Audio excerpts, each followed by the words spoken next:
Salut à tous, alors comme promis, aujourd'hui je vous parle de la Peugeot e-Legend, de mon avis sur ce concept, et je vous fais également un résumé de ce que j'ai aimé et de ce que j'ai moins aimé sur le Mondial 2018.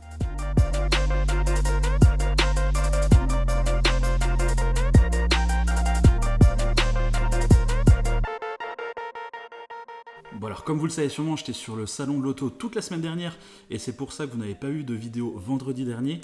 Alors pour m'excuser, je vous fais cette petite vidéo un petit peu en avance sur celle qui arrivera demain. Bon alors en résumé, ce mondial de l'automobile 2018, c'était génial, j'ai passé vraiment de très bons moments, j'ai fait de très belles rencontres. J'ai notamment passé la plupart de ma première journée presse, donc la journée du mardi, accompagné de Alex Molik, et c'est un vrai passionné, c'était génial de pouvoir discuter avec lui. D'ailleurs je vous conseille d'aller voir sa toute dernière vidéo qui parle justement du mondial de l'auto, donc je vais vous mettre un petit lien en haut, c'est un petit peu son résumé et son ressenti, et je suis assez d'accord avec lui, donc n'hésitez surtout pas à aller voir ce qu'il a fait. Alors c'était également une occasion parfaite pour vous rencontrer, parce que j'avais réservé mon vendredi et mon samedi, non pas pour regarder les voitures, mais surtout pour rencontrer mes abonnés, pour rencontrer un maximum d'entre vous, et vous avez été beaucoup plus nombreux que ce que j'avais imaginé. C'était vraiment génial, de très très belles rencontres, j'ai adoré partager quelques mots avec chacun d'entre vous, et puis c'était surtout une occasion de mettre enfin une tête sur un pseudo, donc ça c'était génial, merci à vous d'être venus. Bon, j'ai eu quelques coups de cœur et quelques coups de gueule sur ce mondial. Alors déjà, j'ai beaucoup aimé l'espace limited. Alors c'est un peu compliqué parce que j'ai beaucoup aimé parce que j'y avais accès, évidemment. Si j'avais été dans le public et que je ne pouvais pas entrer dans l'espace limited, honnêtement, je pense que j'aurais beaucoup moins apprécié, et je comprends les gens que ça a dérangé. Le truc, c'est que quand tu peux y entrer, tu as accès à des voitures que tu aurais accès nulle part ailleurs. J'ai pu par exemple entrer dans une Aventador SVJ, j'ai pu voir la Bugatti Divo de très près. C'est des choses que j'aurais sûrement jamais l'occasion de faire de nouveau. Donc c'est vraiment un espace que j'ai beaucoup apprécié. J'ai beaucoup aussi adoré le nouveau Suzuki Jimny. Je trouve que ça respecte vraiment énormément le concept original.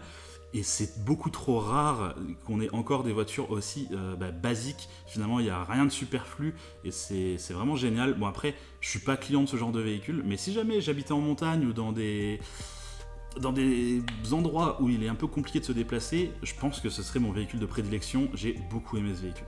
Bon, très déçu du DS3 Crossback, que ce soit le véhicule en lui-même ou même de la présentation. J'ai vraiment pas été tendre avec les photos de presse qui nous ont été envoyées lors de la présentation. Hein, je vous en souvenez, j'avais fait une vidéo qui a fait un petit peu polémique. Il y a certaines personnes qui ont trouvé que j'étais un petit peu dur, et je me suis dit, c'est très bien, je vais aller au salon de l'auto et je vais changer d'avis parce que je vais le voir en vrai et ça va me permettre de changer d'avis. Finalement, je suis arrivé sur un stand, comme vous pouvez le voir sur ces images. Au mondial, on tombe sur un stand où les voitures sont à 1 mètre les unes des autres. On peut pas tourner autour, c'est un peu comme si DS voulait pas qu'on ait de recul sur les véhicules, quoi. Et puis honnêtement, les modèles présentés sont très rapidement dans un état déplorable. Bon alors ça, c'est un peu le cas pour toutes les marques, mais le siège passager de cette DS3, c'est inacceptable. Après seulement 1 jour et demi de salon, avoir un cuir dans cet état, je suis désolé, c'est juste pas possible. D'ailleurs, la gâche du coffre ne fonctionnait plus non plus sur ce véhicule. Bon, j'estime personnellement que 1 jour et demi de salon, ça doit correspondre à environ 10 000 km d'une utilisation normale. Bon, ici, on est en face de véhicules de pré-série, donc j'espère vraiment que ça ne reflète pas la qualité finale du produit. Mais j'en suis pas sûr. Après la déception du DS3 Crossback, pratiquement au même endroit, à quelques mètres de distance, et toujours dans le groupe PSA, on avait le stand Peugeot.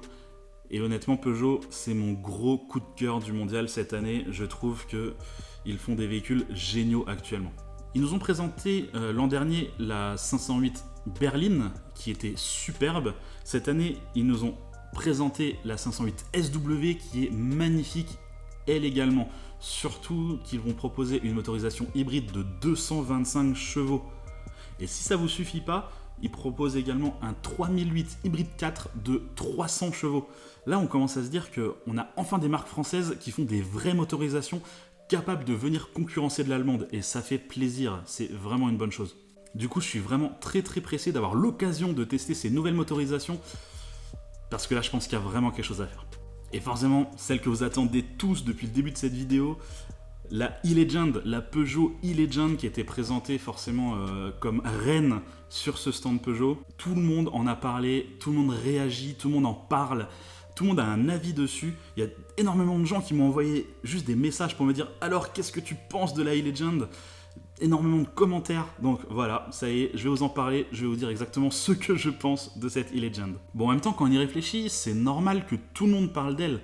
Elle est un peu à l'inverse de tout ce qu'on nous propose depuis des années. D'ailleurs, le directeur de Peugeot le dit lui-même dans une interview accordée à Planète GT, le but c'est de faire une voiture qui ne soit pas ennuyeuse. On en a marre des salons roulants de 5 mètres de long avec des sièges qui tournent, coucou Renault. Et ici, c'est réussi, on se retrouve avec un concept électrique et autonome. On est ici avec une puissance de 460 chevaux, avec une gueule d'enfer qui s'inspire de l'histoire de Peugeot. Alors oui, je dis qu'elle s'inspire de l'histoire de Peugeot, et pas qu'elle s'inspire de la 504. Parce qu'en fait, on retrouve surtout les lignes qui ont fait Peugeot au fil des années. Un exemple simple, cette ligne par exemple. Ça, c'est de la Peugeot 505. Et à l'arrière, toute la bande de phare, elle est en réalité très proche de la dernière 508. Bon, ok, on a les 3 bandes de chaque côté, comme sur la 504 coupée, mais je parle de cette ligne-là, qui donne toute son agressivité au concept. Ben ça, c'est une ligne qui est directement inspirée de la 508. À l'intérieur, on a des matières qui nous renvoient dans le passé, loin dans le passé d'ailleurs, puisque ce velours bleu canard, c'est une inspiration art déco directement tirée des années 20. Bon, c'est très à la mode en ce moment dans le design intérieur et c'est assez compréhensible qu'ils aient utilisé ça. Ça marche d'ailleurs très bien, surtout associé aux inserts bronze et aux inserts bois. Mais au-delà des matières utilisées, l'intérieur en lui-même nous renvoie plutôt dans le futur, car il est bardé d'écrans et de technologies dont on n'ose même pas rêver dans nos voitures de série actuelles. D'ailleurs, j'adore comment les designers de chez Peugeot ont su jouer avec les matières du passé, mais en les traitant de manière moderne, le résultat est surprenant au premier regard, mais c'est surtout très plaisant lorsqu'on s'y attarde un petit peu. Ce concept, c'est bien plus qu'un simple hommage à la 504 coupée.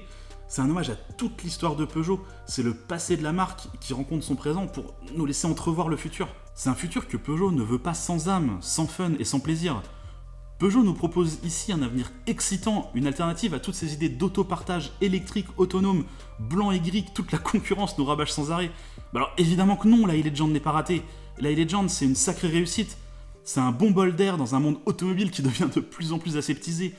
Peugeot est en train de vous dire qu'ils ne resteront pas bloqués dans le passé à regarder leurs 200 ans d'histoire en se disant que quand même, l'automobile c'était bien avant.